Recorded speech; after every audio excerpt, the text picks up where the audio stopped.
నిఘా TV news కు స్వాగతం. ముందుగా హెడ్లైన్స్. ఉపరాష్ట్రపతిగా సిపి రాధాకృష్ణన్ ప్రమాణ స్వీకారం.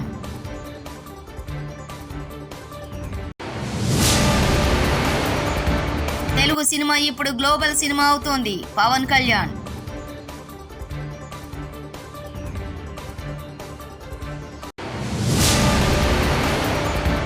పవన్ సుగాలి ప్రీతికి న్యాయం, 30,000 మంది అదృశ్యం, సంగతి ఏమైంది? వంగవీటి నరేంద్ర.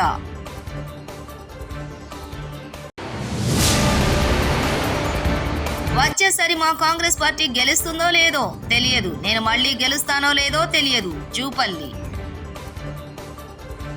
భారతదేశం 15వ ఉపరాష్ట్రపతిగా సిపి రాధాకృష్ణన్ అధికారికంగా ప్రమాణ స్వీకారం చేశారు. రాజ్భవన్లో రాష్ట్రపతి ద్రౌపది ముర్ము ఆయన చేత ప్రమాణ స్వీకారం చేయించారు. ఈ కార్యక్రమానికి ప్రధానమంత్రి నరేంద్ర మోదీ, ఆంధ్రప్రదేశ్ ముఖ్యమంత్రి నారా చంద్రబాబు నాయుడు, డిప్యూటీ సీఎం పవన్ కళ్యాణ్, కేంద్ర మంత్రులు, రాజ్యసభ సభ్యులు, రాష్ట్రపతి కార్యాలయ అధికారులు హాజరయ్యారు.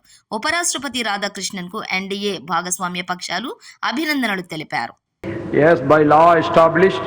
And that I will faithfully discharge the duty. And that I will faithfully discharge the duty.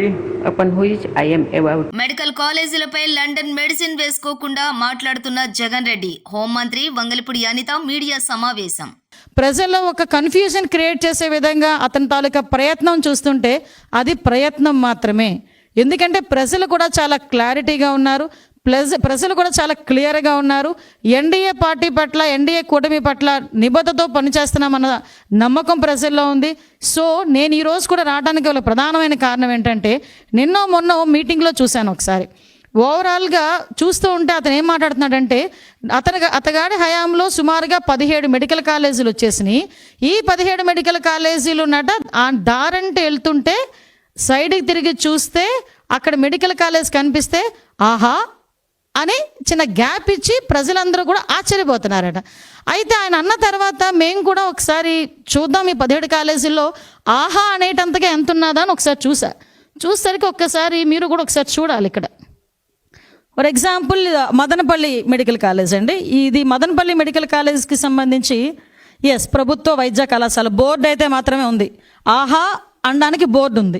So ఇక్కడ ఫర్ ఎగ్జాంపుల్ ఇది మెడికల్ కాలేజ్ తాలూకా ప్రాంగణం కట్టడం. ఓకే, ఇక్కడ మనం ఏమనుకోవాలి? ఈ పిల్లర్ ఏమో ల్యాబ్ అనుకోవాలి, ఈ పిల్లర్ ఏమో రీడింగ్ రూమ్ అనుకోవాలి, లేదు అనుకుంటే ఈ పిల్లర్ ఏమో ఒక లైబ్రరీ అనుకోవాలి. అలా అనుకుంటేనే తప్ప ఇది మెడికల్ కాలేజ్ అన్న సంగతి మన ఎవరికి అర్థం కాదు. ఒకసారి మీరే చూద్దరుగాను. ఒకసారి ఇది మదనపల్లి మెడికల్ కాలేజ్. ఇక్కడ చూసి ఆగి ఆహా అనే వాళ్ళు ఎవరైనా ఉన్నారా? మీ బతుకు చెడ అనుకున్న వాళ్ళు ఎవరైనా ఉన్నారా అండి? సారీ టు సే, నేను కొన్ని పదాలు తప్పట్లా. ఎందుకనంటే ఏందండి ఇది అంటే, జగన్మోహన్ రెడ్డి మాయ చేస్తాడు, మంత్రాలు వేస్తాడని సంగతి తెలుసు, కానీ కట్టడమే లేకుండా ఇది కట్టడం ఉందని చెప్పి అది రోడ్డు మీద వెళ్తున్న వాళ్ళు ఆగి ఆహా అంటారు అంటే ప్రజలు ఏమైనా పిచ్చోళ్ళ? ఇది నిజంగా జగన్మోహన్ రెడ్డి ఆ రోజు మాట్లాడడం అన్నది నిజంగా చెప్పాలంటే ఒక రకంగా ఆయన గొయ్యి ఆయన తవ్వుకున్నట్టే. ఎందుకంటే 17 కాలేజీలు కట్టేసాము, 17 కాలేజీలు అడ్మిషన్స్ అయిపోతున్నాయి, మేము ఇలా చేసాము, ఇంతమంది ఏంటంటే ఇంకో మాజీ మంత్రి అంటాడు, ఆయనకి తెలుగు ఉండి మాట్లాడుతున్నాడు, తెలుగు లేక మాట్లాడుతున్నాడు తెలియట్లా. ఇంటికి ఒక వైద్యుడిని అందిద్దామని జగన్మోహన్ రెడ్డి అనుకున్నాడంట. ఇంటికి ఒక వైద్యుడిని అందిద్దామని జగన్మోహన్ రెడ్డి అనుకుంటే ఈ 17 కాలేజీల్లో ఇంకో కాలేజ్, ఇంకో మచ్చుతునక ఎక్కడంటే ఇది మార్కాపురం. జస్ట్ చూడండి ఒకసారి ఏ స్టేజ్లో ఉందో ఒకసారి చూడండి. తెలుగు సినిమా ఇప్పుడు గ్లోబల్ సినిమా అవుతోందని ఏపీ ఉప ముఖ్యమంత్రి, సినీ నటుడు పవన్ కళ్యాణ్ అన్నారు. ఢిల్లీ పర్యటనలో భాగంగా నేషనల్ స్కూల్ ఆఫ్ డ్రామా కార్యాలయాన్ని ఆయన సందర్శించారు. ఈ సందర్భంగా మాట్లాడుతూ ఎన్ఎస్డీని చూస్తే మినీ ఇండియాలా దర్శనమిస్తోందని చెప్పారు. తనకు నటన నేర్పిన సత్యానంద్ ఎన్ఎస్డీ గురించి గొప్పగా చెప్పేవారని గుర్తు చేసుకున్నారు. కళలు లేకపోతే సమాజంలో హింస ప్రబలుతుందని వ్యాఖ్యానించారు. ఏపీలో ఎన్ఎస్డి క్యాంపస్ ఏర్పాటు చేసే ఆలోచనలో ఉన్నామన్నారు. క్యాంపస్ ఏర్పాటుపై సీఎం చంద్రబాబుతో చర్చిస్తానని తెలిపారు. కళారంగం కానీ, నాటక రంగం కానీ ఇది కైండ్ ఒక సైకలాజికల్ థెరపీ కూడా వస్తుంది. ఆర్ట్ లేకపోతే సొసైటీ విచ్ఛిన్నం అవుతుంది. కళ అనేది చాలా చాలా అవసరం. సో అందుకని art is very essential for the good health of democracy. So అందుకని దీన్ని జస్ట్ సినిమా పరంగా కాకుండా any good art, any fine arts are very essential for the health of democracy. I think NDA government under the leadership of PM Modi ji is doing an amazing job, and letting the NSD National School of Drama as an autonomous body than before, and introducing Bharat Muni into this is the cultural ethos of our nation. Introducing Bharat Muni after post 2014, and that will bring a profound change in the existence of this and running of this institution. You have to really fight it out. It is like IIT. And చాలా capacity ఉండాలి, and that an amazing thing ఏంటంటే వాళ్ళందరూ different parts of the state. Each state has got only 2 or 3 seats, I think 2 seats or 1 seat, something like that. And entire India is being mini India. And people can interact with each other, different languages, different cultures, but they all think as one unit as Bharat. I think నాకు అది బాగా నచ్చుతుంది NSD. నేను acting నేర్చుకున్నప్పుడు ఇక్కడ చదివిన ఇక్కడ చేసిన సత్యానంద్ గారు కొంతకాలం ఉన్నారు ఇక్కడ.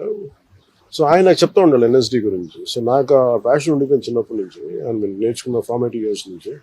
సో ఇప్పుడు ఢిల్లీ వచ్చినప్పుడల్లా బుక్ షాప్ కొడతానికి వస్తాను. కొంతమంది హిందీ రైటర్స్ పుస్తకాలు, నాటకాలు ఇవన్నీ చదవటం. It's a great experience. And ఇంతకుముందు కూడా గతంలో కూడా ఉమ్మడి రాష్ట్ర ప్రభుత్వంలో వచ్చినట్టుంది. నేను ఖచ్చితంగా అది పరిశీలిస్తాను. అంటే మనకి తెలుగు సినిమా గ్లోబల్ ఫినామినన్.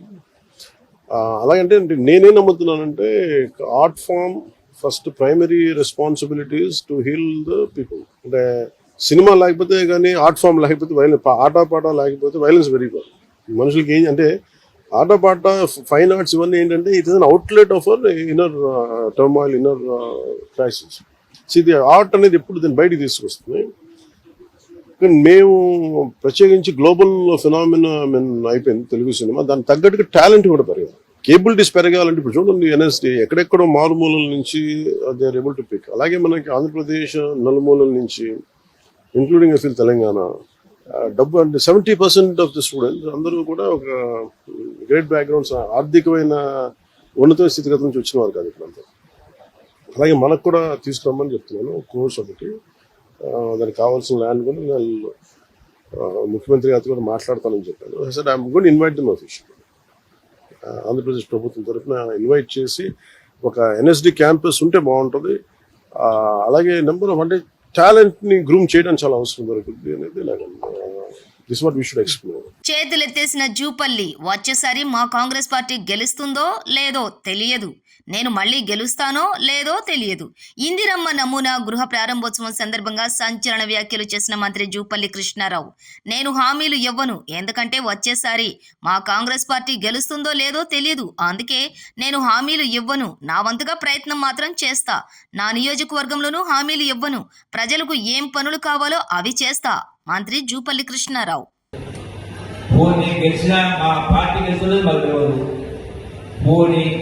మా ప్రభుత్వం తెలియదు, కొన్ని మా ప్రభుత్వం వచ్చిన స్కీమ్స్ తెలియదు, నాకు ఏ ఊళ్ళ నుంచి అంటే ఇచ్చారంటే ఇస్తా చెప్తా.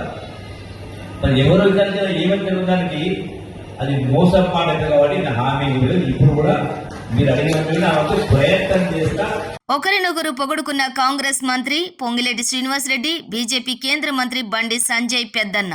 మిత్రులు బండి సంజయ్ అంటూ పొగిడిన పొంగిలేటి డైనమిక్ లీడర్, నా సోదరుడు అంటూ పొంగిలేటిని పొగిడిన బండి సంజయ్. బండి సంజయ్ గారికి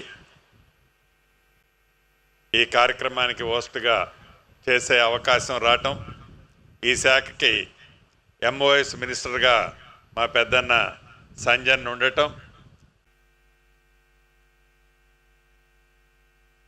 मंच पर आसीन मेरे भाई तेलंगाना राज्य के dynamic leader cabinet minister Shri Ponguleti Srinivas Reddy ji, రాజ్యాంగం గురించి మాట్లాడే డిప్యూటీ సీఎం పవన్ కళ్యాణ్కు ఏపీలో జరుగుతున్న దారుణాలు కనబడుతున్నాయా అని ప్రశ్నించారు వైఎస్ఆర్సీపీ అధికార ప్రతినిధి వంగవీటి నరేంద్ర.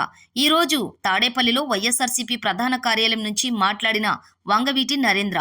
సుగాలి ప్రీతి కుటుంబానికి న్యాయం గురించి ఎన్నికలకు ముందు మీరు మాట్లాడిన మాటలను గుర్తు చేస్తే దాడి చేస్తారా? ఇదేనా రాజ్యాంగబద్ధమైన పాలన అంటే? లక్షల పుస్తకాలు చదివిన పవన్ రాజ్యాంగాన్ని చదివారా? ఒకసారి చదివితే విషయాలు తెలుస్తాయి. వస్తే తీసుకొస్తామని చెప్పిన మాటని ఇదే గిరి గారు ఒక మీడియా మిత్రులు అడిగితే దానికి ఆయన చెప్పిన సమాధానం, ఎందుకు మరి పవన్ కళ్యాణ్ గారు ఏం చేస్తున్నారని అడిగారు. ఆయన చేసిన తప్పిదే.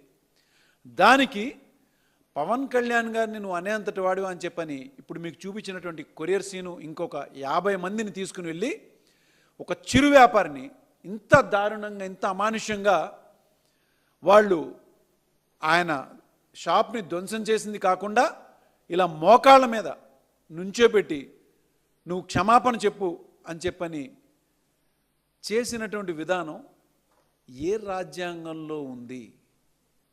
ఎందుకని ఏ రాజ్యాంగంలో ఉందని అంటున్నానంటే, ఇవాళ పొద్దున పవన్ కళ్యాణ్ గారు జగన్మోహన్ రెడ్డి గారు అసెంబ్లీకి వస్తారా, రావట్లేదా, బహుశా రావట్లేదండి అని చెప్పని మీడియా మిత్రులకి ఆయన చెప్పిన సమాధానం ఏంటంటే, ఓహో రావట్లేదా, ఆయనకి ఏ రాజ్యాంగం ఉందో బహుశా ఆయన అసెంబ్లీకి రావట్లేదని చెప్పాను. పవన్ కళ్యాణ్ గారికి నేను మీ ద్వారా ఒక చిన్న విషయాన్ని చెప్తున్నాను. ఏ రాజ్యాంగం ద్వారా ఇవాళ ఈ అరాచకం కానీ గతంలో ఎన్నో అరాచకాలు అధికారంలోకి మీరు వచ్చిన దగ్గర నుంచి ఇప్పటి వరకు జరిగినటువంటి ఎన్నో మేము విశాఖ వాసులం. హుద్హుద్ సమయంలో చంద్రబాబు అడ్మినిస్ట్రేషన్ చూసిన వాళ్ళం. నేపాల్లో చిక్కుకున్న మాకు నారా లోకేష్ ఫోన్ చేయగానే ధైర్యం వచ్చింది. ఒక 10 మంది కోసం ఏకంగా చార్టెడ్ ఫ్లైట్లో అరేంజ్ చేశారు అంటే మాటలు రావటం లేదు. థ్యాంక్స్ చెప్తూ ఉంటే ఇది మా డ్యూటీ అని చెప్పిన అధికార యంత్రాంగం ఆంధ్రప్రదేశ్లో ఉంది. తర్వాత ముక్తినాథ్ వెళ్ళాలని మేము పోఖ్రా అనే ప్లేస్లో మేము ఆగాం. పోఖ్రా అనే సిటీలో. పోఖ్రా సిటీ నుంచి మేము ముక్తినాథ్ వెళ్ళి రావాలన్నమాట. సో ముక్తినాథ్కి లగేజ్ అంతా తీసుకెళ్ళలేమని పోఖ్రా సిటీలో ఉన్న హోటల్లోనే మా లగేజ్ అంతా వదిలేసి ఓన్లీ 2 pairs ఆఫ్ డ్రెస్సెస్ అవి పట్టుకుని మేము ముక్తినాథ్ వెళ్ళాము.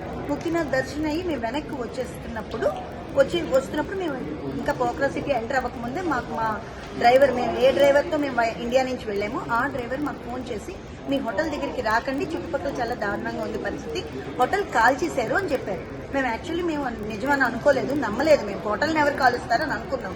కానీ మేము దిగేసరికి మేము వచ్చి మా వ్యాన్ మేము ఊర్లోకి ఇలా ఎంటర్ అయ్యాము. మేము ఏదైతే ముక్తినాథ్ వెళ్ళిన వ్యాన్ మా వ్యాన్ని అక్కడ ఆపేశారండి. రోడ్డు తోవంతా మొత్తం కాల్పులు జరుగుతున్నాయి. అంటే చాలా కాల్పులు జరిగాయి. ఆ గవర్నమెంట్ ఆఫీసర్స్ అవన్నీ కాల్చడం మేము చూసాం ప్రత్యక్షంగా పోఖ్రా సిటీలో. అది చూసి మా డ్రైవర్ చాలా చాకచక్యంగా సందుల్లోకి తీసుకెళ్లి ఒక సందులో పెట్టి మమ్మల్ని నిలబెట్టాడండి. ఉపరాష్ట్రపతిగా సిపి రాధాకృష్ణన్ ప్రమాణ స్వీకారం.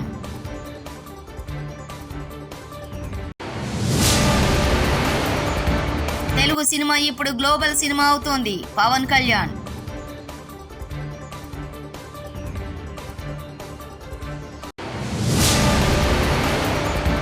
పవన్ సుగాలి ప్రీతికి న్యాయం, 30,000 మంది అదృశ్యం, సంగతి ఏమైంది? వంగవీటి నరేంద్ర